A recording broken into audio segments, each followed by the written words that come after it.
नमस्कार students, NEET के paper का सॉल्यूशन हम स्टार्ट करने जा रहे हैं, तो बिना कोई टाइम वेस्ट किए सॉल्यूशन स्टार्ट करते हैं। तो हमारे सामने जो फर्स्ट क्वेश्चन है वो वर्नियर कैलिपर वाला है और इसमें हमसे वर्नियर कांस्टेंट पूछा गया है।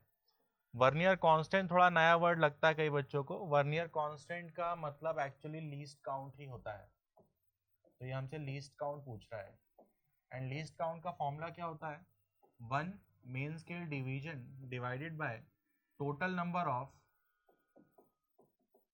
total number of division of vernier scale.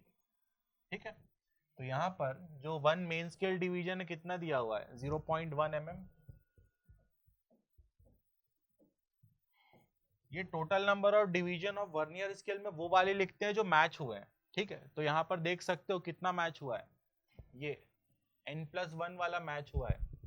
n+1 division of vernier scale coincides with, आगे जो भी लिखा है उससे मुझे मतलब नहीं है। काम की बात यह है कि कौन से नंबर का मैच हुआ। अब ये mm है, इसको अगर हम सेंटीमीटर में कन्वर्ट कर दें तो ये कुछ ऐसा बन जाएगा और सेंटीमीटर में अपना आंसर आ जाएगा। ऐसा कौन सा ऑप्शन है? Second option. सेंटीमीटर में ही पूछा है ना, ये सेंटीमीटर में पूछा गया। आगे बढ़ता हूँ नेक्स्ट क्वेश्चन की तरफ। क्या कहता है? अगर मोनोक्रोमेटिक सोर्स की जगह YDAC में, YDAC की बात की जा रही है, तो अगर मोनोक्रोमेटिक सोर्स की जगह हम व्हाइट लाइट यूज कर लें तो क्या होगा? तो देखो YDAC में ऐसा कुछ होता था, दो सोर्स हुआ करते थे, S1 और S2। यहाँ स्क्रीन हुआ करती थी। अब यहाँ पर कोई कैसा भी कलर चेंज करे, एक बात हम गारंटी के साथ बोल सकते हैं कि इस लोकेशन पर जो भी लाइट आती होगी ना, इधर से एक लाइट और इधर से एक लाइट, तो इस लोकेशन पर ये वाली लाइट और ये वाली लाइट का जो पाथ डिफरेंस होता होगा वो तो हमेशा ही जीरो होता होगा, है ना। सेंटर ऑफ स्क्रीन वाला जो पॉइंट होता है वहां पर जो डेल्टा एक्स है वो तो हमेशा ही जीरो होता है। तो यहाँ पर तो हमेशा मैक्सिमा ही बनना चाहिए, चाहे कोई सा भी कलर हो जाए। तो बस ऐसा ही कोई ऑप्शन इसमें होगा। पहला ऑप्शन कहता है इंटरफेरेंस पैटर्न ही गायब हो जाएगा, गलत है। ये वाला ऑप्शन ढूंढते हैं डायरेक्टली। यह है तीसरा वाला, there will be a central bright fringe surrounding by few colours. तो इसका तीसरा ऑप्शन हो जाएगा। बाकी ऑप्शन भी पढ़ के आप देख सकते हो, आपको समझ में आएगा कि थर्ड ऑप्शन ही सही है। जैसे कि सेकंड ऑप्शन में देखो क्या कह रहा है, सेंटर पे डार्क फ्रिंज हो जाएगा, गलत है। सेंटर पे तो मैक्सिमा बन रहा है ना, तो ब्राइट फ्रिंज होना चाहिए। थ्योरेटिकल प्रॉब्लम है, मैक्सिमम बच्चों से बन गया होगा। देन नेक्स्ट क्वेश्चन हमारे सामने है, इसमें अपने को एक ट्रुथ टेबल दिया हुआ है और इसके अकॉर्डिंग करेक्ट बूलियन एक्सप्रेशन बताना है। अगर मैं डायरेक्ट क्वेश्चन को सॉल्व करने में कूद जाऊं तो काफी सारा टाइम वेस्ट होगा। इस वजह से अपन जो इसमें सबसे इजी ऑप्शन दिख रहा है वहां से स्टार्ट करते हैं। तो जैसे कि फोर्थ ऑप्शन कहता है बी। एक क्वेश्चन का मतलब समझते होंगे आप लोग, इस ट्रुथ टेबल को कौन सा बूलियन एक्सप्रेशन फॉलो कर रहा है ये पूछा जा रहा है। तो अगर मैं फोर्थ ऑप्शन से जाऊं तो इसको y मानूंगा और देखो ये चीज फॉलो यहाँ पर हो रही है क्या? देखो b और y इक्वल है क्या? नहीं है ना, तो ये गलत हो गया। ठीक है, ठीक वैसे इस ऑप्शन में आओ। अगर मैं इसको y मानता हूं तो इसका क्या मतलब है कि अगर b को मैं 0 रखूंगा तो ये 1 मिलना चाहिए, 1 रखूंगा तो 0 मिलना चाहिए। बार का यही मतलब होता है, 0 का 1 और 1 का 0 कर देना। तो देखो ये चीज फॉलो हो रही है क्या? हो रही है ना, 0 का 1, 1 का 0, 0 का 1, 1 का 0। इस वजह से यही आंसर सही हो जाएगा। बाकी अगर आप आगे के ऑप्शंस चेक करना चाहें तो वो भी चेक कर सकते हैं, लेकिन अगर एग्जाम की बात करें तो एग्जाम में तो अपने को ऐसे ही सॉल्व करना चाहिए, इजी ऑप्शन से स्टार्ट करना चाहिए और ये अपना आंसर हो जाएगा। आगे बढ़ते हैं नेक्स्ट क्वेश्चन की तरफ। The terminal voltage of the battery whose EMF is 10, internal resistance 10, internal resistance 1, connected through an external resistance of 4। इसके अक्रॉस पोटेंशियल डिफरेंस पूछा है, तो पहले करंट लिख लूंगा जो कि होता है V बाय R। V है 10, R है 5, तो ये आ गया 2, करंट आ गया। तो बैटरी के अक्रॉस जो पोटेंशियल डिफरेंस होता है वो E माइनस आई आर होता है। तो E कितना हो जाएगा? फिर से 10, I कैलकुलेट कर चुके हो 2, और इसका जो इंटरनल रेजिस्टेंस है वो कितना है? 1। तो अपना आंसर आ जाएगा क्या? 8, थर्ड ऑप्शन। ओके, आगे बढ़ते हैं नेक्स्ट क्वेश्चन की तरफ। इसमें क्या, ये थोड़ा बड़ा क्वेश्चन लग रहा है, इसको और अच्छे से पढ़ना पड़ेगा। कहता है यूनिफॉर्म मैग्नेटिक फील्ड होती है, बी दिया हुआ है, उसमें कोई मैग्नेटिक नीडल होती है जो कि 20 ऑसिलेशंस कंप्लीट करती है 5 सेकेंड में, ठीक है। तो अगर इसने 20 ऑसिलेशन कंप्लीट किए 5 सेकेंड में, तो 1 सेकेंड में कितने ऑसिलेशन कंप्लीट किए होंगे? 4। और 1 सेकेंड में जो ऑसिलेशन कंप्लीट होते हैं उसी को फ्रीक्वेंसी बोला जाता है, और वो टाइम पीरियड का उल्टा होता है। तो यहां से मैं बोल सकता हूं कि जो इसका टाइम पीरियड है वो 1/4 होता होगा। इतनी बात क्लियर होगी। आगे बढ़ते हैं। फिर मोमेंट ऑफ इनर्शिया दिया हुआ है, मैग्नीट्यूड ऑफ मैग्नेटिक मोमेंट पूछा जा रहा है, बस यही क्वेश्चन है। तो देखो टाइम पीरियड 1/4 आ चुका है। इसके आगे सॉल्व करने के लिए आपको टाइम पीरियड का या तो फॉर्मूला पता हो या तो आपसे डेराइव करते आता हो। तो मैं यहाँ पर डेराइव कर रहा हूँ क्योंकि मुझे तो फॉर्मूला नहीं पता। तो डेरिवेशन के लिए यूज किया मैंने torque is equal to I alpha.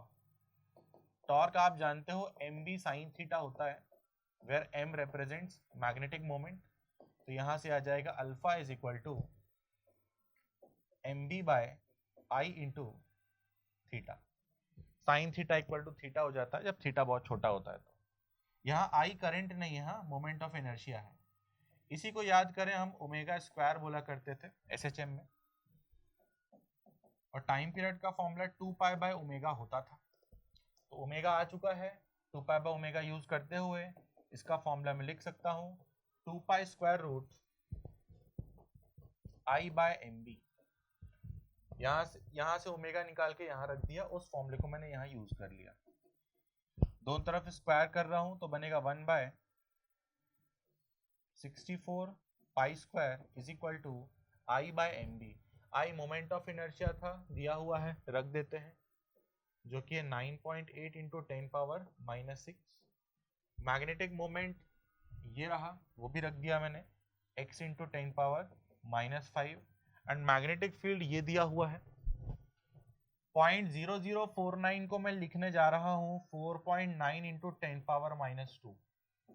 ऐसा क्यों कर रहा हूं मैं? ताकि डायरेक्टली इसको मैं 2 के टेबल से कैंसिल कर दूं।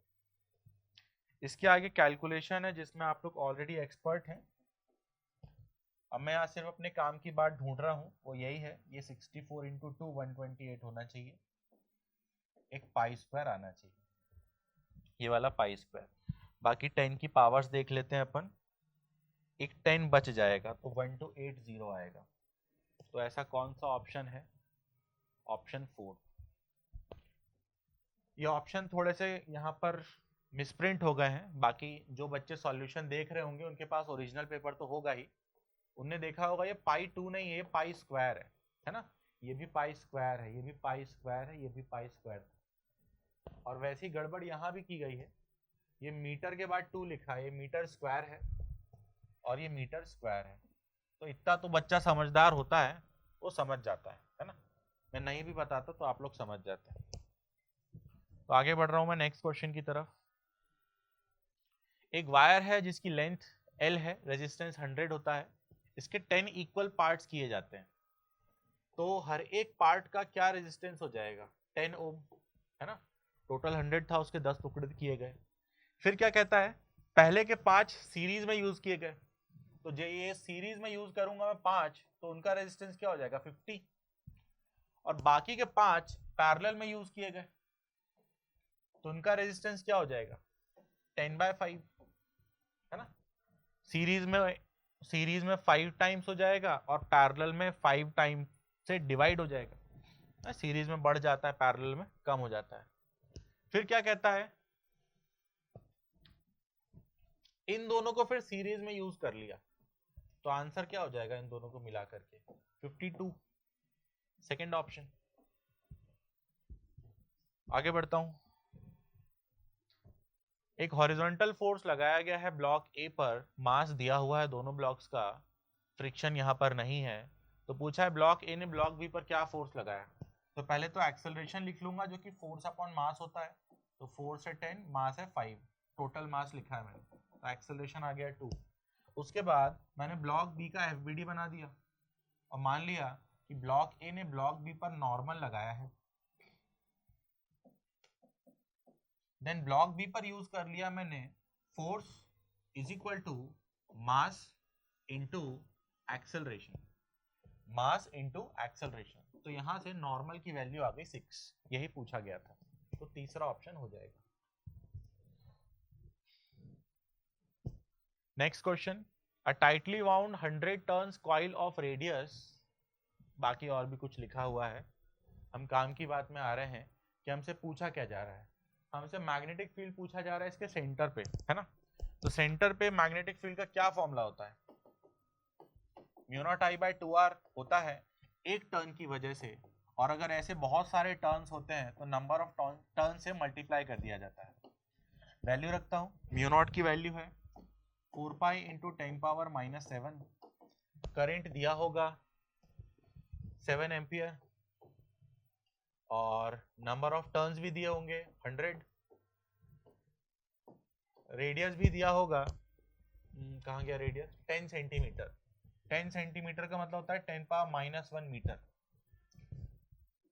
इसको सॉल्व कर लेंगे, पाई की वैल्यू मैं यहीं पर लिख दे रहा हूँ 22/7, तो ये 7 से 7 कट जाएगा, 2 2 जा 4 हो जाएगा, फिर 2 22 से मल्टीप्लाई होके 44 बनाएगा, सभी ऑप्शंस 44 वाले हैं। आगे 10 की पावर्स देख लेते हैं, 10 की पावर क्या बनने वाली है, ये 10 की पावर -7 है, 10 की पावर 3, ये हो गया 10 की पावर -4, तो ये आ जाएगा 4.4 इंटू 10 पावर -3, मतलब कि 4.4 मिली टेस्ला, 10 पावर -3 का मतलब मिली होता है, इसका तीसरा ऑप्शन आ जाएगा। ओके, आगे बढ़ रहा हूं मैं नेक्स्ट क्वेश्चन की तरफ। ये तो बहुत ही इजी प्रॉब्लम है, फ्री के मार्क्स लिए गए होंगे यहाँ पे। यही आप जानते हैं कि इक्वल टू VS बाय, गलत लिख दिया मैंने, VP बाय VS होता है, और हमसे पूछा क्या जा रहा है, VS बाय VP, मतलब इसी का रेसिप्रोकल पूछा गया है, तो आंसर सीधे सीधे क्या हो जाएगा 2। आगे बढ़ता हूं। The graph which shows the variation of, यहाँ कुछ गायब हो गया, अच्छा वो ग्राफ से समझ सकते हैं अपन, यहाँ पक्का 1/λ² होगा, है ना।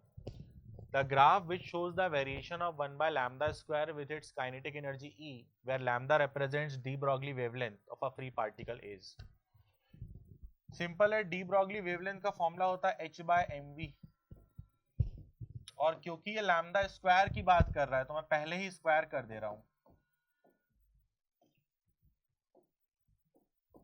तो कुछ ऐसा हो जाएगा। अब कहता है 1/λ², तो मैंने दोनों तरफ उल्टा कर दिया, तो ये बना m/h इंटू mv², ठीक। उसके बाद मैंने इसको 2 से डिवाइड और 2 से मल्टीप्लाई कर दिया, ऐसा कर सकता हूं, तो ये हो जाएगा काइनेटिक एनर्जी। तो यहां से हमको समझ में आया कि 1/λ² is directly proportional to k, और जब भी कहानी डायरेक्टली प्रोपोर्शनल की होती है ग्राफ स्ट्रेट लाइन ही होता है, तो इसका फोर्थ ऑप्शन आ जाएगा। इसमें क्या लिखा है, अच्छा असर्शन रीजन है शायद, हाँ। पहला कहता है एटम्स आर इलेक्ट्रिकली न्यूट्रल, सही बात है, as they contain equal number of positive and negative charges, पहला स्टेटमेंट तो सही है। दूसरा स्टेटमेंट कहता है atoms of each element are stable, यही गलत हो गया, हर एक एटम स्टेबल थोड़ी होता है, अगर हर एक एटम स्टेबल होता तो फिर तो केमिस्ट्री पढ़ना ही नहीं पड़ता भाई, एटम अनस्टेबल होता है ना, मतलब कुछ कुछ एटम्स अनस्टेबल होते हैं ना, तभी तो केमिकल रिएक्शन होता है, और तभी तो एक सब्जेक्ट और हो जाता है। तो यहीं से समझ में आ रहा है कि ये सेकंड स्टेटमेंट, इसका सेकंड स्टेटमेंट कैसा है, गलत। तो कौन सा आंसर आ जाएगा, first is correct and second is incorrect, third option हो जाएगा इसका। समझ गए होंगे बात को, एक बार फिर से रिपीट कर दे रहा हूं। सेकंड स्टेटमेंट कह रहा है कि एटम्स ऑफ ईच एलिमेंट, हर एक एलिमेंट स्टेबल, तो जो कि गलत बात है ना, सारे के सारे एटम्स थोड़ी ना स्टेबल होते हैं, कुछ अनस्टेबल भी होते हैं, तो इसका सेकंड स्टेटमेंट गलत है। आगे बढ़ते हैं नेक्स्ट क्वेश्चन की तरफ। क्या कहता है, एक हॉरिजॉन्टल प्लेन में एक पत्थर को ऐसे सर्कल में घुमाया जाता है, तो रस्सी में कुछ टेंशन होता होगा, जो कि कितना होता होगा, m ओमेगा स्क्वायर r। अब कहता है कि ओमेगा को अगर डबल कर दिया जाए तो टेंशन कितने से बढ़ जाएगा, यही दिख रहा है ना। अगर आप इसको डबल करोगे तो ये 4 टाइम्स हो जाएगा ना, क्योंकि स्क्वायर लगा हुआ है, तो सीधा सीधा सेकंड आंसर आ जाएगा। अगेन नेक्स्ट क्वेश्चन की तरफ जाते हैं। ये मुझे लगता है सॉल्व करने वाला क्वेश्चन नहीं है, ये थ्योरी बेस्ड है। जिस बच्चे को थ्योरी रटी होगी उससे बन जाएगा, इसमें एक्सप्लेनेशन जैसा कुछ नहीं है, है ना। फिर भी मैं थोड़ा सा अपनी तरफ से बोल दे रहा हूं। देखो, सोलर सेल का जो ग्राफ होता है आई और वी वाला, उसी के बारे में यहाँ पर चर्चा की जा रही है। तो इसका कुछ ना कुछ ग्राफ तो होता है, जैसे कि फॉर एग्जांपल फॉरवर्ड बायस्ड में ऐसा आता है या रिवर्स बायस्ड में कुछ ऐसा चला जाता है। तो यही बात मैं कह रहा हूँ कि ये ग्राफ जिस बच्चे को रटा हुआ है पहले से, उसने क्वेश्चन कर दिया होगा। इस क्वेश्चन में समझाने जैसा कुछ नहीं है, थ्योरी बेस्ड है। आप इसकी थ्योरी देख लें एनसीईआरटी में, उससे आप मैच कर सकते हैं, ए ऑप्शन ही आता है। ठीक है, इसमें सॉल्व करने जैसा कुछ नहीं है। जैसे इनऑर्गेनिक या बायो का पार्ट होता है ना, कि पहले से कोई चीज याद है तो टिक मारे आगे बढ़ गए, ये ठीक वैसा ही प्रॉब्लम है। तो इस वजह से इसमें सॉल्व करने जैसा कुछ है नहीं, मैं जानबूझ के इसको सॉल्व कर नहीं रहा हूँ। इसमें दो बातें आपको पता होनी चाहिए, एक सोलर सेल का ग्राफ कैसा होता है, और एक रिवर्स बायस में जो पीएन जंक्शन होता है उसका ग्राफ कैसा बनता है। आई थिंक रिवर्स बायस्ड वाला याद होता है बच्चों को, ऐसा कुछ आता है, तो उसको देख करके आप इसका आंसर कंफर्म कर सकते हैं। इसमें सॉल्व करने जैसा कुछ नहीं है, इसलिए मैं इसको स्किप करके आगे जा रहा हूँ। नेक्स्ट क्वेश्चन में पूछा जाता है work done in the path BC। देखो, B से C एक आइसोकोरिक प्रोसेस है जिसमें वॉल्यूम कांस्टेंट है, और जब वॉल्यूम कांस्टेंट होता है तो वर्क क्या होता है, 0। तो ये आ गया इसका पहला ऑप्शन। आगे बढ़ते हैं। एक थिन स्फेरिकल शेल है, पोटेंशियल डिफरेंस पूछा जाता है दो पॉइंट्स के बीच में, C और P के बीच में, तो आंसर 0 होगा ना, क्योंकि आपको पता है शेल के केस में अंदर वही पोटेंशियल होता है जो सरफेस पे होता है, तो जो पोटेंशियल यहाँ है वही यहाँ पे है, तो डिफरेंस क्या होगा, 0। तो इसका फोर्थ ऑप्शन आ जाएगा। अगेन आगे बढ़ते हैं। The moment of inertia of a rod about an axis passing through its midpoint and perpendicular to the rod। ये बात कर रहा है हमसे ml²/12 की। ठीक, अब देखो मोमेंट ऑफ इनर्शिया दिया हुआ है, मास भी दिया हुआ है, और यहां से लेंथ पूछा जा रहा है, तो ये तो कोई भी कर सकता है ना, लेंथ ही तो पूछा है, यहां से हम लेंथ इजीली कैलकुलेट कर सकते हैं। तो जब आप इसको सॉल्व करेंगे तो आपका आंसर आ जाएगा। मैं कर ही देता हूँ कैलकुलेट, नहीं तो कोई बच्चा सोचेगा सर ने आधे में ही छोड़ दिया। 2 जानबूझ के 2 से 2 के टेबल से कैंसिल कर रहा हूँ, तो ये 2 2 जा 4, 2 12 टाइम्स, तो ये बना 12 × 12 × 2 = L²। अब दोनों तरफ स्क्वायर रूट करूंगा तो 12 12 दो बार है, तो 12 बाहर आ गया, 2 एक ही बार था तो √2 हो गया। अब यहाँ पर आप √2 की वैल्यू रख दो तो आपका आंसर आ जाएगा, है ना। अब मुझे एक बार मुझे आंसर चेक कर ही लेने दो ना, मुझे गड़बड़ लग रहा है आंसर। हाँ, ये मैंने गलती से 2 ऊपर लिख दिया, ये 2 जब इस तरफ आएगा तो डिवाइड में जाएगा ना, तो ऐसा होता है, और जब रूट लगता तो 12/√2 हो जाता। फिर इसमें आप √2 की वैल्यू रखेंगे, आपका आंसर आ जाएगा। नेक्स्ट क्वेश्चन देखते हैं। A particle moving with uniform speed in a circular motion maintains what. 4 option दिए हुए हैं, ठीक है। तो जब कोई पार्टिकल सर्कुलर मोशन में जाता है तो उसकी वेलोसिटी का डायरेक्शन बदलता रहता है, इस वजह से वेलोसिटी वेरिएबल है। एक्सेलरेशन का डायरेक्शन भी बदल रहा होता है, तो एक्सेलरेशन भी वेरिएबल है। तो सीधे सीधे इसका फोर्थ ऑप्शन आ जाएगा, वेलोसिटी भी वेरिएबल, एक्सेलरेशन भी वेरिएबल। आगे आते हैं। अगेन ये थ्योरी प्रॉब्लम है, अगेन इसमें मुझे समझाने की कोई जरूरत नहीं है, फिर भी मैं थोड़ा सा बोल दे रहा हूँ। देखो, जैसे बोल रहा है फोटोन की एनर्जी इतनी होती है, सही बात है, फोटोन लाइट की स्पीड से चलता है, सही बात है। फोटोन का मोमेंटम इतना होता है, ये भी सही बात है। ये पता नहीं बच्चों को याद है या नहीं, कैलकुलेट करके बता देता हूं। डी ब्रॉगली वेवलेंथ की हेल्प से हम कैलकुलेट कर सकते हैं E is equal to H into mu होता है और जो डी ब्रॉगली वेवलेंथ होता है वो h बाय पी होता है।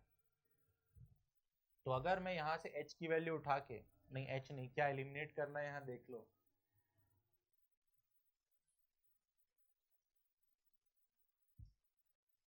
E एलिमिनेट करना है। एक मिनट, हाँ यहाँ थोड़ी सी गड़बड़ होने वाली है मुझसे, एक बार चेक कर लूँ मैं।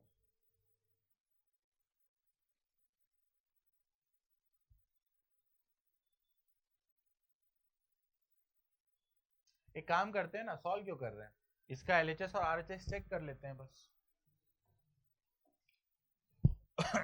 तो जो डी ब्रॉगली का मोमेंटम है वो हम इससे लिख सकते हैं, lambda is equal to H by P use करते हुए। तो पी कितना हो जाएगा, एच बाय लैम्डा, तो एलएचएस हो गया इसका एच बाय लैम्डा। आरएचएस लिखता हूँ, आरएचएस हुआ एच इंटू बाय सी। हम फिर उसके बाद जानते हैं c is equal to frequency into lambda होता है।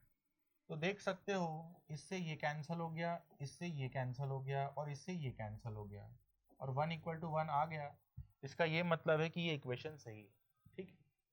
तो कई बार ऐसा हो सकता है कि जैसा मेरा अचानक से यहाँ दिमाग नहीं चल रहा था, आपका भी हो सकता है एग्जाम में दिमाग ना चला हो, आप स्टक हो गए हो, तो उसमें टाइम वेस्ट नहीं करते हैं, फिर simple LHS equal to RHS check कर लेते हैं। तो यहाँ पर एलएचएस इक्वल टू आरएचएस आ रहा है, मतलब ये ऑप्शन भी सही है। फिर डी में आते हैं। डी में कहता है कि जो फोटो इलेक्ट्रिक इफेक्ट होता है, फोटो इलेक्ट्रॉन कोलिजन, इसमें टोटल एनर्जी और मोमेंटम कंजर्व रहते हैं, सही बात है, ये स्टेटमेंट भी सही है। फिर आखिरी स्टेटमेंट, फोटोन फोटोन पर पॉजिटिव चार्ज होता है, सबको पता है, बच्चे बच्चे को पता है, यही ऑप्शन गलत है। तो सिर्फ और सिर्फ यहाँ पर ABCD सही होगा, जो कि सेकंड वाले में लिखा हुआ है। सेकंड वाला आंसर इसका आ जाएगा। नेक्स्ट क्वेश्चन, डिस्प्लेसमेंट पार्टिकल का दिया हुआ है 2t - 1। अगर इसको डिफरेंशिएट कर दिया जाए तो वेलोसिटी आएगी 2। फिर फोर्स भी दिया हुआ है और पावर पूछता है। पावर का फॉर्मूला होता है फोर्स इंटू वेलोसिटी, तो फोर्स है 5, वेलोसिटी है 2, इनको मल्टीप्लाई करोगे तो क्या आएगा 10। ए ऑप्शन हो गया।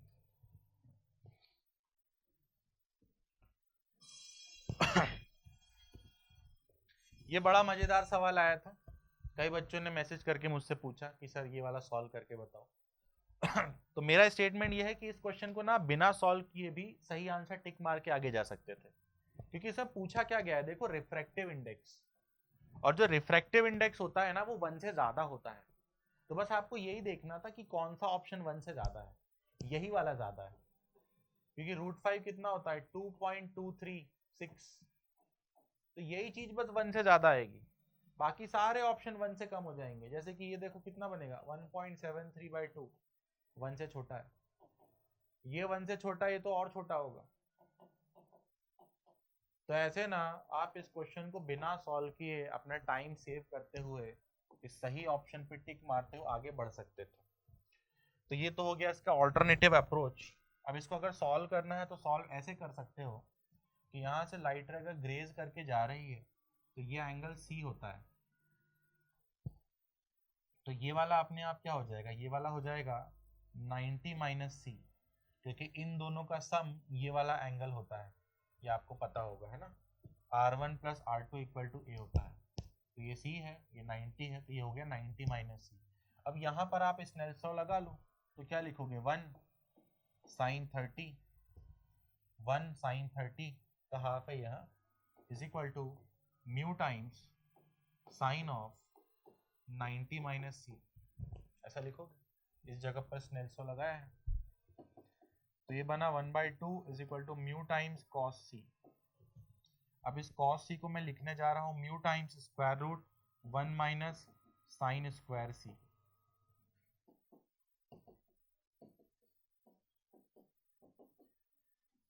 देन साइन सी की वैल्यू हमको पता होती जो कि 1 बाय म्यू होती है। ऐसा कुछ हुआ, इसके आगे बन जाएगा, दोनों तरफ स्क्वायर कर दो तो ये बनेगा 1/4 is equal to mu square minus 1। तो यहाँ से आ गया म्यू इज इक्वल टू √5/2।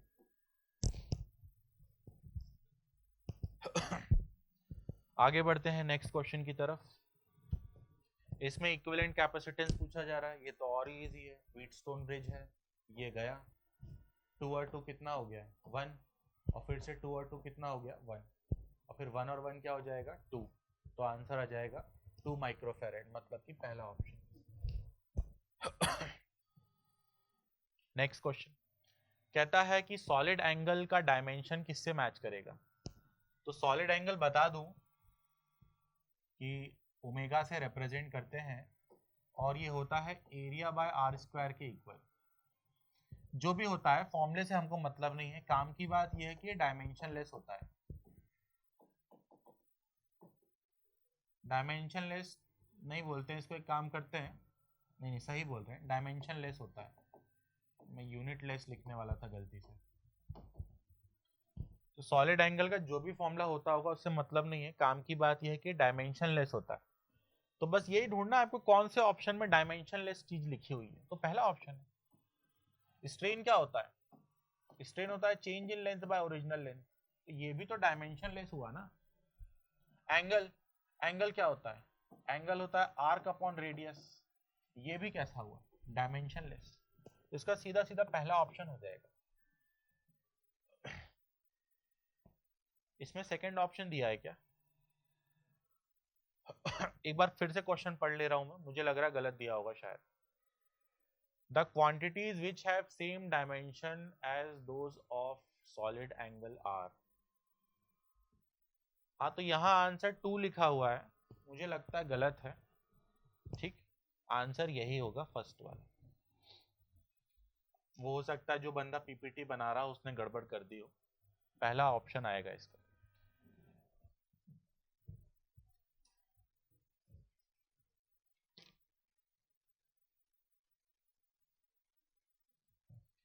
हाँ इसका पहला आंसर ही है। ठीक है, इस पे ध्यान मत देना आप।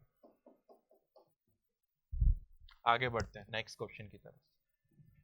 The maximum elongation of steel wire of length 1 metre, elastic limit दी है और यंग्स मॉडुलस भी दिया है।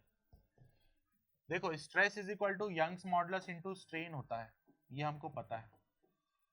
इलास्टिक लिमिट की हेल्प से इसने स्ट्रेस ही दिया हुआ है, तो स्ट्रेस हो गया 8 × 10⁸, यंग्स मॉडुलस हुआ 2 × 10⁻11, डेल्टा एल हमको नहीं पता, लेंथ 1 मीटर है, तो यहाँ से चेंज इन लेंथ आ जाएगी, कितना आ जाएगा 4 mm। है क्या ऐसा कोई फर्स्ट ऑप्शन? ठीक, आगे बढ़ता हूँ नेक्स्ट क्वेश्चन की तरफ। बहुत देर से बोल रहा हूँ, पानी पी लूं।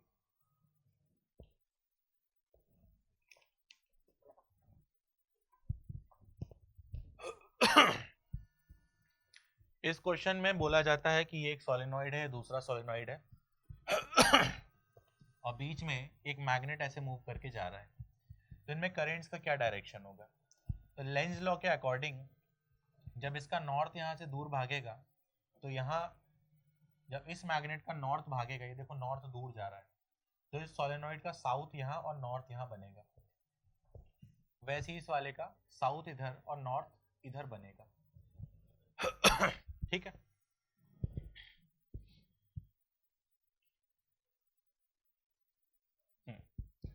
अब अगर इसका नॉर्थ और साउथ ऐसा है, तो इसकी वजह से जो मैग्नेटिक फील्ड होता होगा, एक बार फिर से मैं चेक कर लूं, अगर ये मैग्नेट इधर जा रहा है तो ये इसको क्या बोलेगा, नहीं दूर मत जाओ, तो ये इसको खींचेगा अपनी तरफ। कैसे खींचेगा, साउथ बना के। वैसे ये इसको क्या बोलेगा, नहीं मेरे पास मत आओ, तो ये इसको मना करेगा, ये इसको रेपल करेगा, तो ये भी अपना साउथ बना लेगा। चलो सही है। अब जो मैग्नेटिक फील्ड लाइंस होती हैं मैग्नेट के अंदर या सोलेनॉइड के अंदर, वो साउथ से नॉर्थ की तरफ होती हैं। तो इसकी वजह से मैग्नेटिक फील्ड लाइन ऐसे है, ठीक है। और ऐसा मैग्नेटिक फील्ड लाइन, इस तरफ मैग्नेटिक फील्ड लाइन कब आया होगा, जब राइट हैंड थंब रूल ऐसे लगा होगा, है ना, ऐसे, मतलब करंट ऐसा गया होगा घूम के मतलब ए से घूम के करंट ऐसा बी की तरफ गया होगा। ये थोड़ा सा आपको विजुअलाइज करना पड़ेगा, कैमरे में क्या है, थोड़ा डेप्थ ऑफ फील्ड वगैरह रिकॉर्ड नहीं होता है, वो क्या आमने सामने जब बात होती है ना तो डेप्थ थोड़ा अच्छे समझ में आता है। मतलब ये जो मैं हवा में हाथ घुमा रहा हूँ, ये आमने सामने जब बात होती है तो थोड़ा अच्छे से समझ में आता है। हो सकता है कैमरे में उतने अच्छे से आपको क्लियर ना हो पा रहा हो कि मेरा हाथ कैसे घूमा, तो आपको थोड़ा खुद प्रैक्टिस करनी पड़ेगी। बाकी मैं फिर से समझा दे रहा हूँ कि अगर मैग्नेटिक फील्ड लाइन ऐसे है तो करंट इसमें ऐसा रहा होगा, ए से बी। तो ये जो पहला सोलेनॉइड है इसमें हो जाना चाहिए ए से बी, ए से बी दो ऑप्शन में है, तो ये तो गलत होगा, ठीक। अब इसको भी चेक कर लेते हैं, यहां पर फील्ड भी ऐसा रहा होगा साउथ से नॉर्थ। अब अगर यहाँ पर ऐसा फील्ड है तो करंट ऐसा घुमा होगा, ऐसा ऐसा घूमेगा,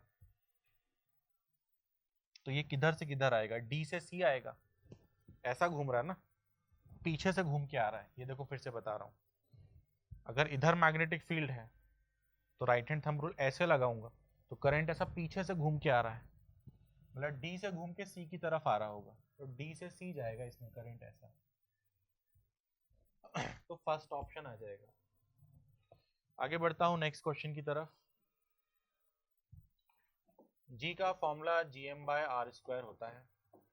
अब कहता है किसी प्लैनेट का जो मास है वो 1/10 हो चुका है, तो इसका एक 1/10 पार्ट कंट्रीब्यूट किया और डायमीटर हाफ कर दिया। डायमीटर हाफ करेंगे तो रेडियस भी हाफ हो जाएगा, और अगर मैं इसको हाफ करूंगा, अगर मैं रेडियस को हाफ करूंगा तो इसकी वजह से एक 1/4 वाला फैक्टर आना चाहिए। तो जो तो ये कितना बनेगा, ये 4/10 बनेगा, मतलब कि 0.4, है ना। इसका मतलब है कि उस प्लैनेट पर जो जी रहा होगा वो 0.4 टाइम्स जी ऑफ अर्थ हो गया होगा। एंड अर्थ का कितना होता है, 10 यूज करते हैं, लेकिन 10 जैसे मुझे ऑप्शन यहाँ दिख नहीं रहे हैं, तो पक्का 9.8 यूज करना होगा। तो ये दोनों चीजें आप मल्टीप्लाई कर लो, 4 8 जा 32, 4 9 जा 36 और 3 39, तो ये आ गया 3.92, फोर्थ ऑप्शन आ जाएगा इसमें। आगे बढ़ता हूँ नेक्स्ट क्वेश्चन की तरफ। फिर से ये थोड़ा टाइम वेस्ट करने वाला क्वेश्चन लग रहा है मुझे, हाँ वैसे ही है। ये बोलता है कि इलेक्ट्रॉन ने कहाँ से कहाँ जंप मारा, उसके अकॉर्डिंग क्या लैम्डा एमिट किया होगा। तो इसमें बहुत टाइम वेस्ट होगा, तो यहाँ पर आप समझदारी ये दिखा सकते थे कि कोई एक चीज पकड़ के उसको सॉल्व कर लो, इनमें जो आपको इजी लगता हो। तो मेरे हिसाब से ये इजी है, तो इसको मैं सॉल्व करूंगा।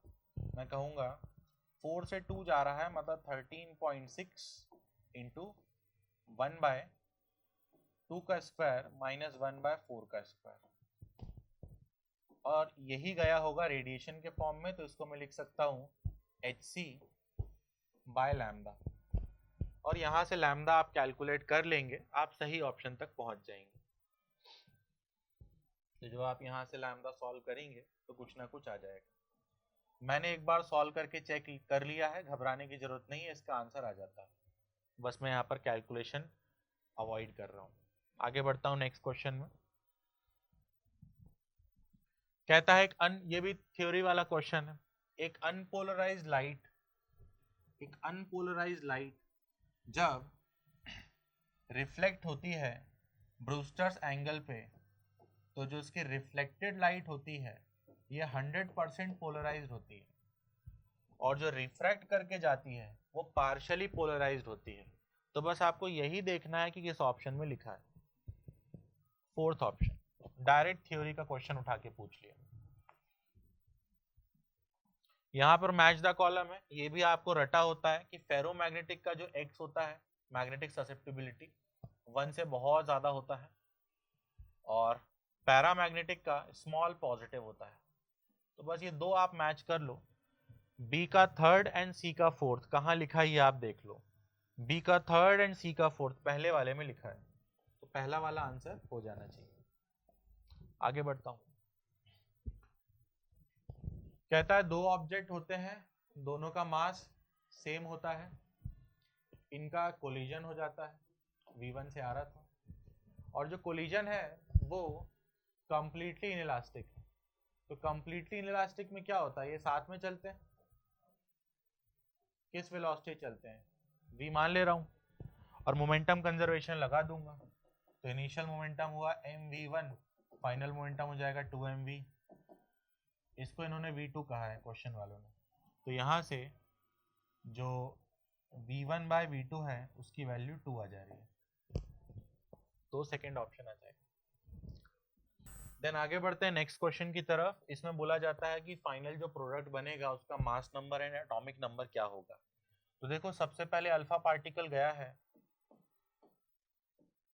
तो अल्फा पार्टिकल क्या करता है, 2 प्रोटॉन एंड 2 न्यूट्रॉन लेके भाग जाता है, तो इस वजह से यहाँ से 2 से कम हो जाएगा, यहाँ 4 से कम हो जाएगा, 286 बन गया, ऐसा हुआ। देन उसके बाद E+ दिख रहा है, E+ तब होता है जब प्रोटॉन न्यूट्रॉन में कन्वर्ट होता है। फिर यहाँ β- दिख रहा है, ये तब होता है जब न्यूट्रॉन प्रोटॉन में कन्वर्ट होता है, और ये एक ही होते हैं, तो यहाँ पर भी न्यूट्रॉन प्रोटॉन में कन्वर्ट हुआ होगा। तो आप इसको तो स्किप मार सकते हो, क्योंकि ये दोनों तो एक दूसरे के रिवर्स प्रोसेस हो गए ना, इन दोनों ने एक दूसरे को नलिफाई कर दिया होगा, इसको स्किप मार के डायरेक्ट यहाँ आ सकते हो। तो यहाँ देख सकते हो एक न्यूट्रॉन कम हो जाएगा और एक प्रोटॉन बढ़ जाएगा, तो एक प्रोटॉन बढ़ा दूंगा, तो ऐसा किसमें लिखा है, फोर्थ ऑप्शन। ठीक, आगे बढ़ते हैं नेक्स्ट क्वेश्चन की तरफ। यहाँ पर क्वेश्चन में थोड़ा सा गड़बड़ था तो मैंने सुधार दिया है। एसएचएम का क्वेश्चन है, एम्पलीट्यूड और टाइम पीरियड पूछा जा रहा है, तो एम्पलीट्यूड तो सीधा सीधा 5 हो जाएगा, और सबको पता है टी का कोफिशिएंट ओमेगा बताता है, तो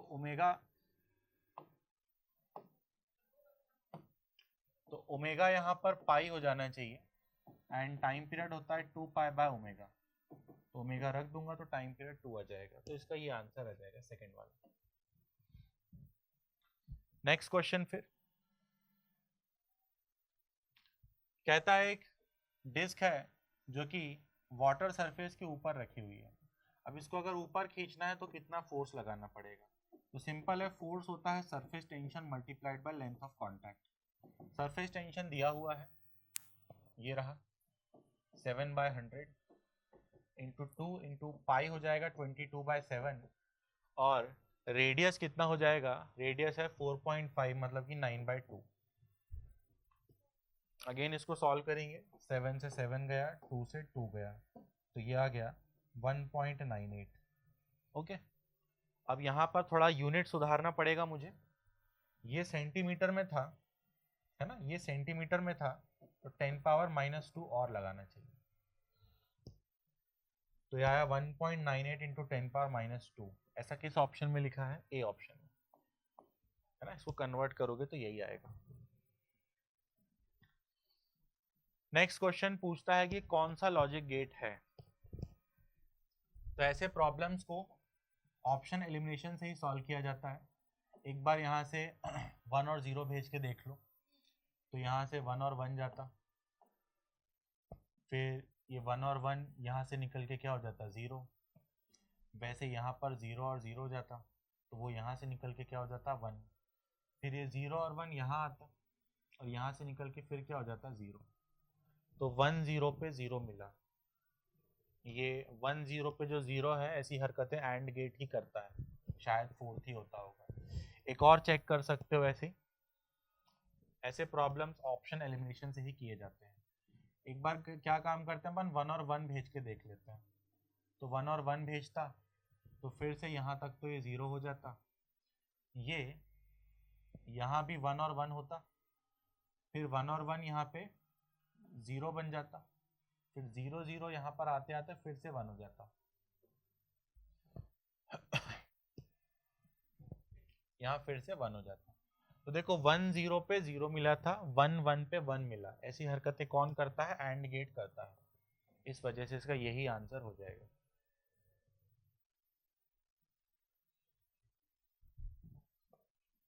आगे बढ़ता हूं नेक्स्ट क्वेश्चन की तरफ। दो स्टेटमेंट दिए हैं। पहला स्टेटमेंट क्या कहता है कि पोटेंशियल किसी भी पॉइंट पे वगैरह वगैरह लिखा है, ठीक है, इसको बाद में चेक करेंगे। सेकंड स्टेटमेंट कहता है कि जो पोटेंशियल है वो इतना होता है। इसको सॉल्व करने की जरूरत नहीं है, यहीं से पता चल गया ये गलत है, क्योंकि इन्होंने ये एक्चुअली 2kp/r² लिख दिया है और एक्चुअली में kp/r² होता है। तो इसका सेकंड स्टेटमेंट गलत हो जाएगा, तो इसका थर्ड ऑप्शन आ जाएगा। ठीक, आगे बढ़ता हूं नेक्स्ट को। अच्छा, उसी के सॉल्यूशन के लिए जगह थी। नेक्स्ट क्वेश्चन कहता है एक पॉइंट P यहाँ पर है, Q यहाँ पर है, तो किसकी स्पीड ज्यादा होगी? ऑब्वियस सी बात है P की, क्योंकि अगर हम प्योर रोलिंग का ही एग्जांपल ले लें, वैसे प्योर रोलिंग कर रहा है क्या? नहीं, रोलिंग बस लिखा हुआ है ना। अगर प्योर रोलिंग का ही एग्जांपल ले लें तो लोएस्ट पॉइंट की वेलोसिटी 0 होती है, सेंटर की v हो जाती है और सबसे ऊपर वाले की 2v हो जाती है। तो जैसे जैसे ऊपर जाते हैं स्पीड बढ़ती है, तो p की ज्यादा होती होगी, q की कम होती होगी, तो सेकंड ऑप्शन हो जाएगा, p ज्यादा तेज मूव कर रहा होगा। आगे देखते हैं। A parallel plate capacitor is connected to a battery through a resistor.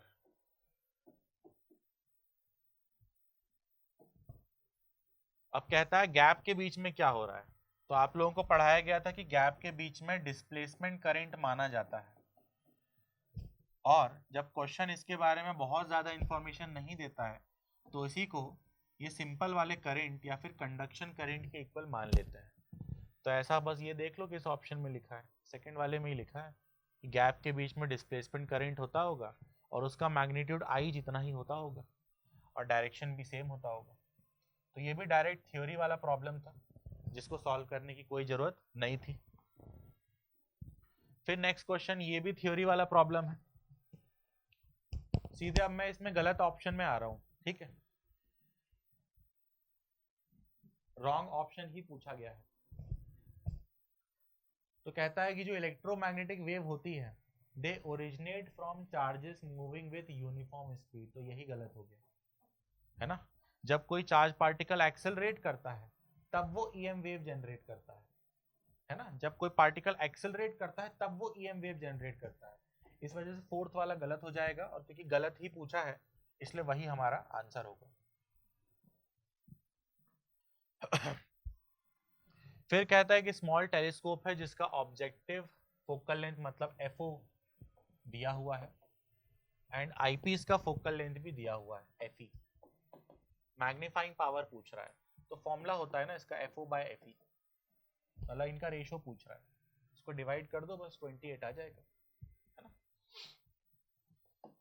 140/5 equal to 28। आगे बढ़ता हूँ। दो हीटर होते हैं जिनका पावर दिया हुआ है। तो देखो जो पावर होता है हीटर का वो V²/R होता है, मतलब P is inversely proportional to R होता है। मतलब इसको डबल करूंगा तो ये हाफ हो जाएगा, या इसको डबल करूंगा तो ये हाफ हो जाएगा, या फिर ऐसे बोल सकते हो P/R must be a constant value, ठीक है। तो इस बात का फायदा उठाते हुए मैं यहाँ बोल सकता हूँ कि अगर मैं इसका रेजिस्टेंस R मान लूं तो इसका अपने आप 2R हो जाएगा, because P/R must be a constant value. देख लो यहाँ पर P/R क्या हो रहा है 2R, यहाँ पर भी P/R क्या हो रहा है 2R। तो इस कंडीशन को यूज करते हुए मैंने ऐसा कर लिया। फिर कहता है इन दोनों हीटर को एक बार सीरीज में यूज किया गया, एक बार पैरेलल में, तो रेशियो ऑफ पावर बताओ। तो देखो अगर आप इनको सीरीज में यूज करोगे तो जो R इक्विवेलेंट है वो 3R आ जाएगा, और अगर आप पैरेलल में यूज करोगे तो R इक्विवेलेंट जो है वो 2R/3 आ जाएगा। ये तो रेजिस्टेंस आ गया। अब पावर की बात कर रहा है तो फिर से सेम फॉर्मूले में चला जाऊंगा।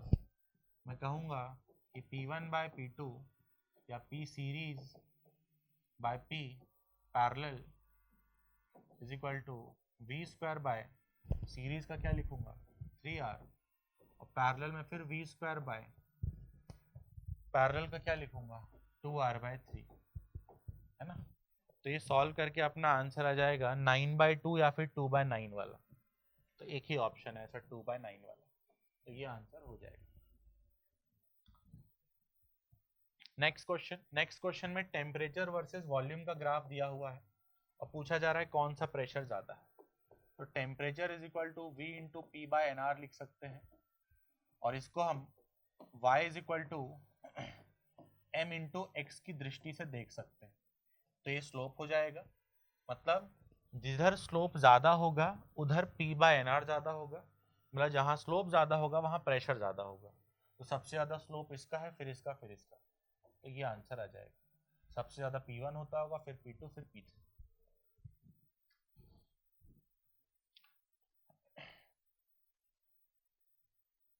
नेक्स्ट क्वेश्चन जो है, इसमें क्वेश्चन का पार्ट गायब लग रहा है मुझे, सिर्फ ऑप्शन दिखाई दे रहे हैं। तो इस क्वेश्चन में क्वेश्चन का जो ग्राफ है वो ऐसा था, पेपर है मेरे पास, उसे देख के बना दे रहा हूँ। वीटी ग्राफ था, अब बोला जा रहा है इस वीटी ग्राफ से एटी ग्राफ बना दो। तो बड़ा सिंपल है, पहले कोई वेलोसिटी नहीं है तो एक्सेलरेशन भी नहीं है, तो शुरुआत में एक्सेलरेशन 0 होना चाहिए। ड्रॉ कर लेते हैं, शुरुआत में एक्सेलरेशन 0 होना चाहिए। उसके बाद स्लोप पॉजिटिव है तो एक्सेलरेशन पॉजिटिव, फिर वेलोसिटी कांस्टेंट हो गई है मतलब एक्सेलरेशन 0, फिर स्लोप नेगेटिव है मतलब एक्सेलरेशन नेगेटिव। तो ऐसा किस ऑप्शन में है आप देख सकते हो, थर्ड वाला ऑप्शन है। आगे बढ़ रहा हूं नेक्स्ट क्वेश्चन की तरफ। ये सबसे अच्छा क्वेश्चन माना जा रहा है आज की डेट पे नीट का। ये क्वेश्चन इनडायरेक्टली ये कहना चाह रहा है कि यहाँ पर जो डायोड लगा हुआ है, अगर उस डायोड का भी रेजिस्टेंस कंसीडर कर लिया जाए, फॉरवर्ड वाला,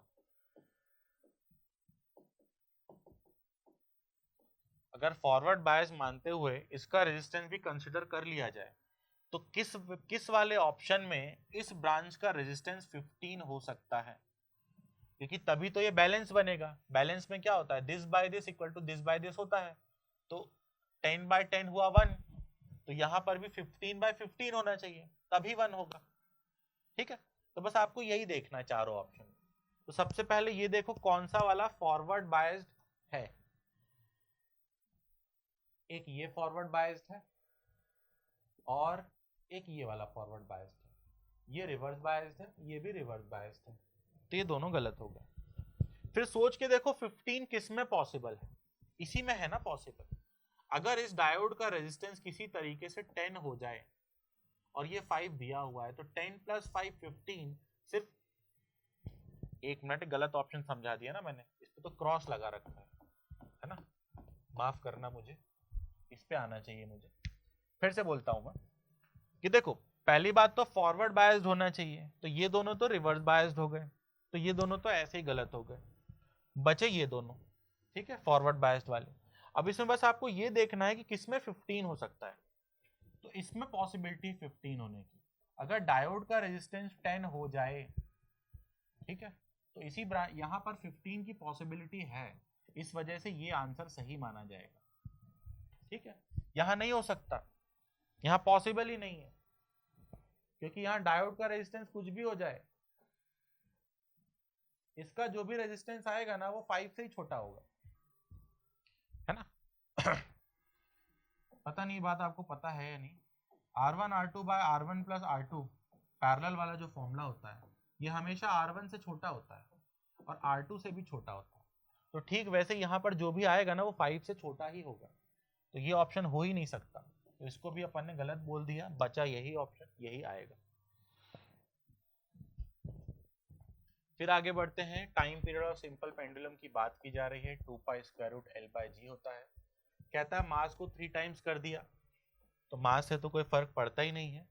आगे कहता है कि लेंथ को हाफ कर दिया, तो यहीं पे दिख रहा है, अगर इस लेंथ को हाफ किया जाएगा, अगर इसको हाफ करोगे तो इस रूट की वजह से 1/√2 टाइम्स आंसर हो जाएगा। पहले वाले का टाइम पीरियड दिया हुआ है क्या?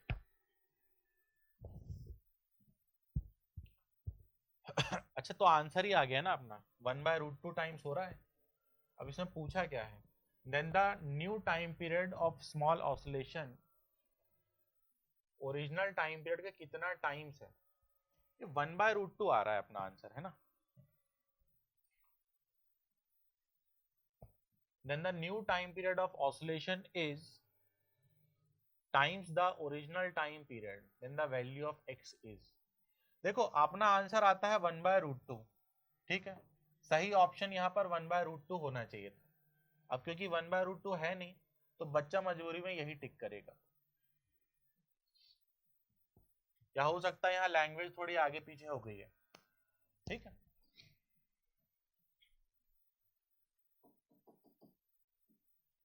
यहाँ से जो सॉल्व करके आया है उसका ये मतलब है कि जो नया टाइम पीरियड है वो पुराने वाले टाइम पीरियड का 1/√2 टाइम्स होता होगा। तो इसी को कोई ऐसा भी लिख सकता है,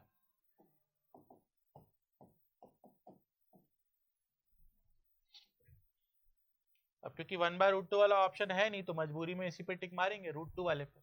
आगे बढ़ते हैं। कहता है कम से कम कितनी एनर्जी चाहिए होगी किसी ऑब्जेक्ट को अर्थ के सरफेस से उठा के 2r रेडियस के ऑर्बिट में भेजने के लिए। तो देखो अगर वो सरफेस पे होता तो जो उसकी एनर्जी होती वो होती -G/m/r, और अगर वो सैटेलाइट बन जाता तो जो उसकी एनर्जी होती वो होती -G/m/2 times distance from the centre, ठीक। अब ये जो 2r है वो सरफेस से दिया हुआ है तो सेंटर से कितना होता होगा 3r। तो पहले इतनी एनर्जी थी बाद में इतनी हो जाती होगी, तो एनर्जी दी कितनी गई होगी, इनका डिफरेंस। तो जब आप इनको माइनस करोगे तो आपका ए ऑप्शन आएगा।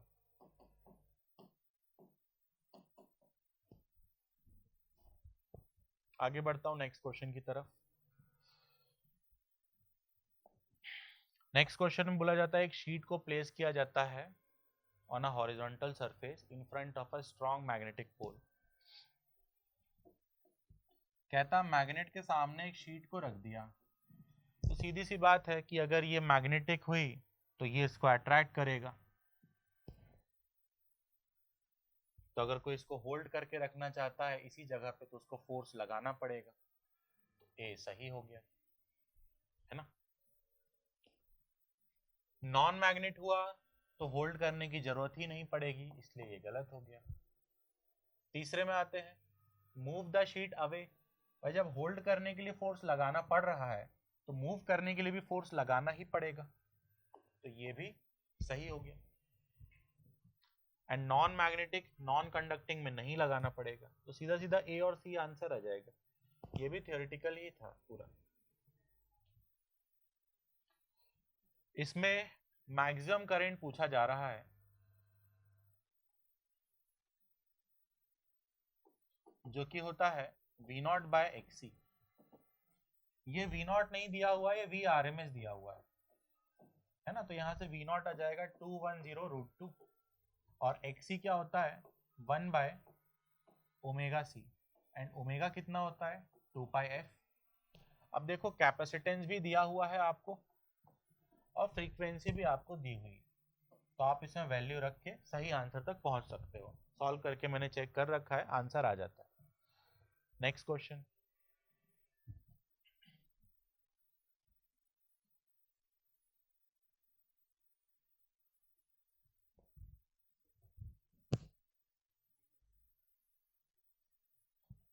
इसमें बोला जाता है कि एक ऑब्जेक्ट को इन्होंने हीट कर दिया, ठीक है, इसका टेम्परेचर बढ़ा दिया। टेम्परेचर बढ़ाने की वजह से इसके अंदर कुछ ना कुछ स्ट्रेस आ गया होगा, तो वो स्ट्रेस की वजह से जो फोर्स है वो पूछा जा रहा है, ठीक। तो हमने लगाया हुक्स लॉ, हमने लिखा stress is equal to Young's modulus into delta L/L, और इसकी वैल्यू आप जानते हैं अल्फा डेल्टा टी होता है, तो ये बना F/A। तो यहाँ से F आ जाएगा YA alpha delta T.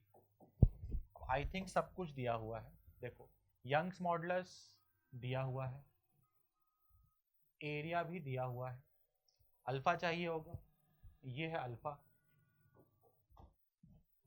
Delta T होता है टेम्परेचर डिफरेंस या टेम्परेचर में चेंज, तो 0 से 100 डिग्री कर दिया तो डेल्टा टी कितना होगा 100। तो अगेन इसमें आप वैल्यू रख के आंसर कैलकुलेट कर सकते हो। This is Y. आगे बढ़ते हैं नेक्स्ट क्वेश्चन की तरफ। इसमें बोला जाता है कि एक आयरन बार था जिसका मैग्नेटिक मोमेंट m था, इसको बीच से बेंड कर दिया गया, मान लो ऐसा मैग्नेटिक मोमेंट था, तो इसका m/2 और इसका m/2 हो जाता, ये एंगल 60 डिग्री है, ठीक है। तो इस m/2 और इस m/2 के बीच में कितना एंगल हुआ, 120 डिग्री, एंड 120 डिग्री पे अगर m/2 और m/2 को ऐड किया जाए तो वो m/2 ही आ जाता है ना, इसलिए इसका सेकेंड ऑप्शन हो जाएगा।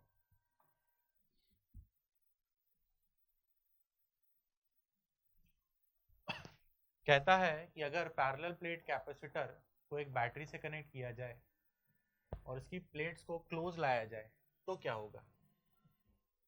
तो अपन ऐसा लिख सकते हैं Q is equal to CV and C is epsilon naught A/D। तो अगर आप इनको प्लेट्स को क्लोज लाओगे तो D डिक्रीज होगा, चार्ज बढ़ेगा, तो चार्ज बढ़ेगा, A आ गया। फिर कहता है एनर्जी बढ़ेगी या नहीं, तो वो कैसे पता करें। ऐसे कर सकते हैं, एनर्जी का formula half Q into V होता है, तो चार्ज बढ़ रहा है तो एनर्जी भी बढ़ जाएगी, तो ये गलत हो गया क्योंकि इसमें डिक्रीजेस बोला है। कैपेसिटेंस इंक्रीज करेगा क्या, यहीं से दिख रहा है, यही कैपेसिटेंस होता है, डी को कम करेंगे तो कैपेसिटेंस बढ़ेगा, तो ये सी आ गया। फिर क्या कहता था, ratio of charge to its potential energy remains the same. यहां से देख सकते हो the ratio of charge and potential energy क्या बनेगा, 2/v, जो कि कांस्टेंट है ना, तो ये सेम रहेगा, तो डी ऑप्शन भी सही हो गया। फिर ई में आते हैं, the product of charge end voltage increases, the product of charge end voltage है ना, मतलब कि एनर्जी बढ़ेगी। उसके क्या क्या आ जाएंगे, ACDE काय में लिखा है ACDE, ACE बस लिखा हुआ है, डी को ये लोग गलत बता रहे हैं।